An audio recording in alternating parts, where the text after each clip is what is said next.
जय श्री राम मित्रों, वंदे मातरम, भारत माता की जय। कैसे हैं आप सारे लोग। एक बार फिर से पूरी एनर्जी के साथ एक नई जानकारी के साथ आप सबको जोड़ता हूं और आप सबका स्वागत करता हूं अपने चैनल क्लिक रिव्यू पर। आज मैं जो टॉपिक आपके सामने रखने जा रहा हूं, सबसे पहले मैं आपको एक छोटी सी कहानी से जोड़ता हूं। इस कहानी को आप सुनिएगा और जो मैं आपको बताना चाह रहा हूं वो पूरी कहानी सुनिएगा, आपको सब कुछ समझ में आ जाएगा।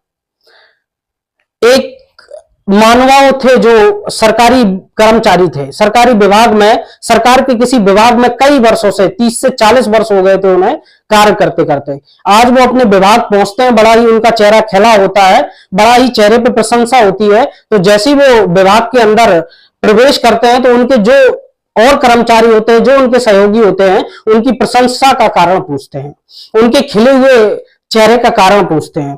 तो वो अपने दोस्तों को बताते हैं, अपने सहयोगियों को बताते हैं कि हमारे बेटी का कल विवाह तय हो गया, जो हम 4 से 5 आने वाले 4-5 महीनों में उसका विवाह करने वाले हैं। सारे लोग खुश होते हैं और धीमे धीमे समय बीतता है, विवाह की तारीख नजदीक आती है। विवाह के ठीक 4-5 दिन पहले एक फाइनेंशियल स्थिति थोड़ी सी गड़बड़ा जाती है मानव जी की।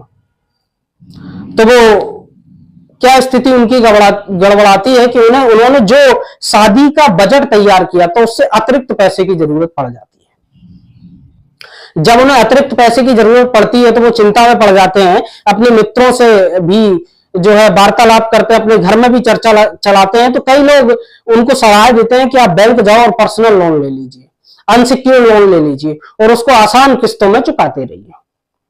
मानव जी के दिमाग में बात फिट हो जाती है। सुबह होती है, सुबह उठते हैं और आज ऑफिस की अपने विभाग की छुट्टी करके वो बैंक की तरफ चले जाते हैं। बैंक पहुंचते हैं, बैंक के कर्मचारी उनको बिठाते हैं, जो लोन डिपार्टमेंट के कर्मचारी थे वो उनको बिठाते हैं, उनसे सारी समस्या सुनते हैं, वो अपनी सारी समस्या बताते हैं, उनसे नाम वगैरह हर चीज पूछ लेते हैं, उनसे नाम पूछ लेते हैं, वो कहाँ रहते हैं, क्या करते हैं, सारी जानकारी बैंक कर्मचारी जुटा लेते हैं। जैसी बैंक कर्मचारी अपने सवालों का, जो उनके 2-3 सवाल थे उनमें थोड़ा सा विराम लेते हैं, अचानक से महानुभाव का प्रश्न उठता है कि अब मुझे बताइए कितना लोन मिल जाएगा। तो बैंक कर्मचारी का जवाब होता है कि हाँ, आपको लोन तो मिल जाएगा, आपने मुझे अपना नाम बताया, आपकी क्या महीने की कमाई है वो बताइए, आप कहाँ रहते हैं वो बताया, लेकिन इन सबका हमें प्रूफ चाहिए। तो बैंक का जो कर्मचारी होता है वो एक एक करके प्रूफ मांगना स्टार्ट करता है। सबसे पहले बैंक कर्मचारी कहता है कि आपने मुझे अपना नाम बताया तो मुझे आइडेंटिटी प्रूफ आपका चाहिए। तो जो महानुभाव होते हैं वो अपना पैन कार्ड निकलकर बैंक कर्मचारी के सामने रख देते हैं। बैंक कर्मचारी पैन कार्ड को उठाता है, उसमें उनका नाम पड़ता है, जो महानुभाव ने बताया था वही नाम था, नाम पड़ता है, उनके फादर का नाम देखता है, डेट ऑफ बर्थ देखता है और उनकी सिग्नेचर देखता है। आप मेरी स्क्रीन पर भी पैन कार्ड देख रहे होंगे। पैन कार्ड में क्या क्या आता है, आपका नाम, आपके फादर का नाम, डेट ऑफ बर्थ और आपकी सिग्नेचर और फोटो, ये चीजें पैन कार्ड में उपलब्ध थी। जैसी पैन कार्ड देखने के बाद बैंक कर्मचारी पैन कार्ड को टेबल पर रखता है, महानुभाव तुरंत दोबारा प्रश्न करते हैं, अब बताइए मुझे लोन मिल जाएगा। तो बैंक कर्मचारी कहते हैं आपके नाम, आपके पिताजी का नाम पता चल गया मुझे, आपका सिग्नेचर पता चल गया, आपकी उम्र क्या है पता चल गई, लेकिन इतने के बेस पे हम लोन नहीं देते हैं। तो महानुभाव कहते हैं आपको और क्या बताएं हम, और क्या प्रूफ दें। तो आप कहते हैं कि जो आपने हमें एड्रेस बताया, आप जहां से आए हैं, अभी आप करंट में जहां रह रहे हैं, उसका एड्रेस प्रूफ दिखाइए। तो महानुभाव अपना धीमे से आधार कार्ड दे देते हैं। जब आधार कार्ड देते हैं, बैंक कर्मचारी आधार देखता है, एड्रेस देखता है। आप मेरी स्क्रीन पर भी आधार कार्ड देख रहे होंगे। इसमें आधार कार्ड में बैंक कर्मचारी क्या क्या देख रहा है, उनका नाम देख रहा है, उनके फादर का नाम देख रहा है और उनका पता देख रहा है। जैसे ही वो पुनः आधार कार्ड को टेबल पर रखता है तो एक बार फिर से महानुभाव कहते हैं कि अब बताइए मुझे अब लोन मिल जाएगा। तो बैंक कर्मचारी कहता है कि हमने आपका नाम देख लिया, आपके फादर का नेम पता कर लिया, आपके सिग्नेचर देख लिए, आपकी उम्र पता कर लिया, आप रहते कहां ये भी पता कर लिया, लेकिन बैंक इतने के बेस पे लोन नहीं देता है। तो महानुभाव कहते हैं कि अब हम आपको क्या बताएं। तो बैंक कर्मचारी कहता है कि अगर हम इतना बेस बना के आपका नाम, आपके पिताजी का नाम, उम्र और आपका जो एड्रेस है उतना बेस बना के यदि हम आपको लोन दे देंगे तो हमें ये कैसे पता चलेगा कि आप महीने में कितना कमाते हैं और मेरा लोन आप मुझे चुका पाएंगे या वापस कर पाएंगे या नहीं। तो मान भाव तुरंत समझ जाते हैं। मान भाव बैंक कर्मचारी के सामने अपनी मंथली इनकम प्रूफ, अपनी सैलरी स्लिप आराम से बैंक कर्मचारी को दे देते हैं। बैंक कर्मचारी सैलरी स्लिप देखता है, एक मेरे स्क्रीन पर भी आप सैलरी स्लिप का फॉर्मेट दे रहे हो। सैलरी स्लिप देखता है कि मासिक आय उनकी कितनी है, कितनी उनका बेसिक है, कितना उनका डीए है, कितना उनका एचआरए है और कितने उनके कटौती हो रही है और कटौती होने के बाद नेट पे उनका क्या आ रहा है, उनके अकाउंट में क्या आ रहा है। तो अब बैंक कर्मचारी कहता है कि अभी भी हम संतुष्ट नहीं हुए, अभी आपने एक सैलरी, क्या मुझे और पिछले मंथ की आप सैलरी दिखा सकते हैं। तो महानुभाव तुरंत 2 महीने पहले की और सैलरी बैंक कर्मचारी के सामने दे देता है।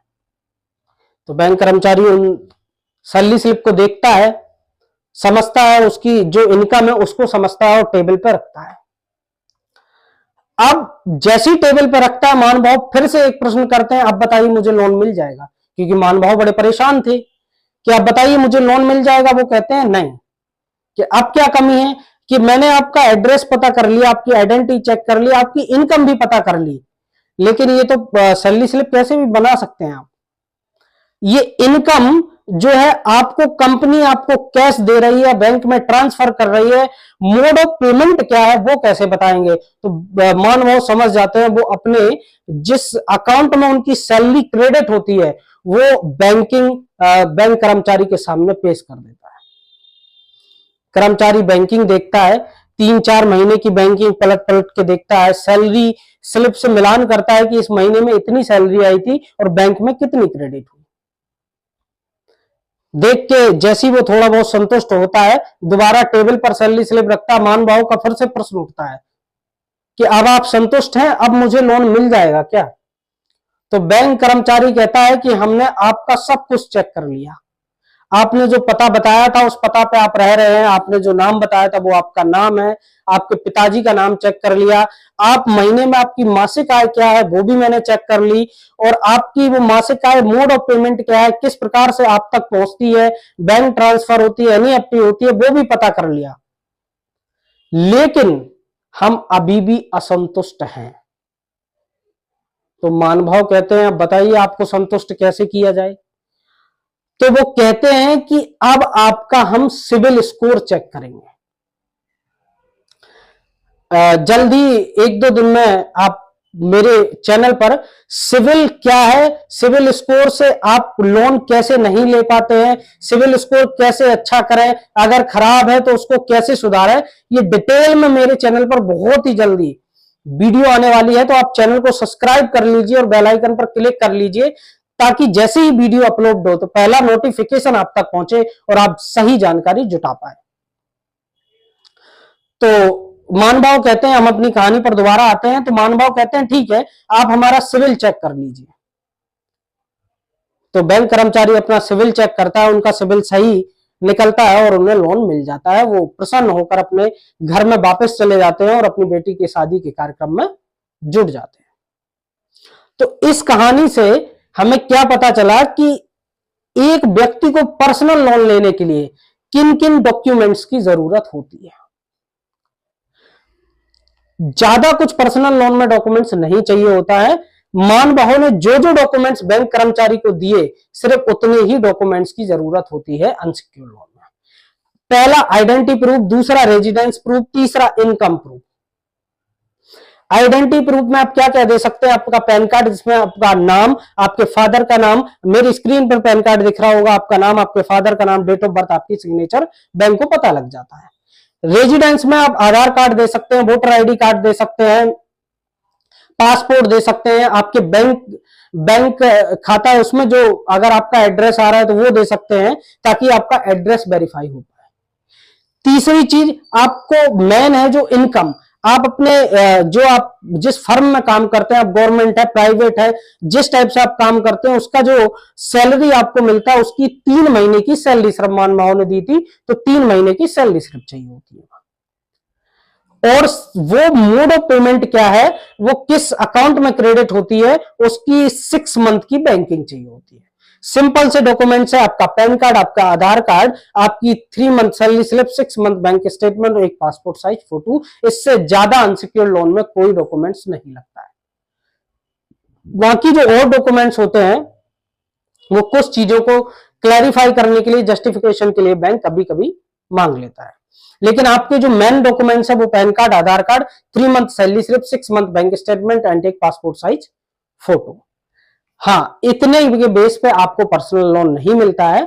आपका क्रेडिट स्कोर चेक होता है, आपका सिविल चेक होता है, आपका क्रेडिट बिहेवियर चेक होता है कि आपने पहले जो लोन लिए थे उनको रन कैसे किया है, उनको रिपेमेंट करने का आपका बिहेवियर क्या था, तब जाके बैंक सेटिस्फाई होता है। अगर आपका सिविल सही है तो आपको लोन देने के लिए रेडी हो जाता है। तो सिविल की सही जानकारी के लिए मेरे चैनल को सब्सक्राइब करिए। जल्दी सिविल की पूरी डिटेल में वीडियो आपको मेरे चैनल पर अपलोड होने वाली है। जय श्री राम।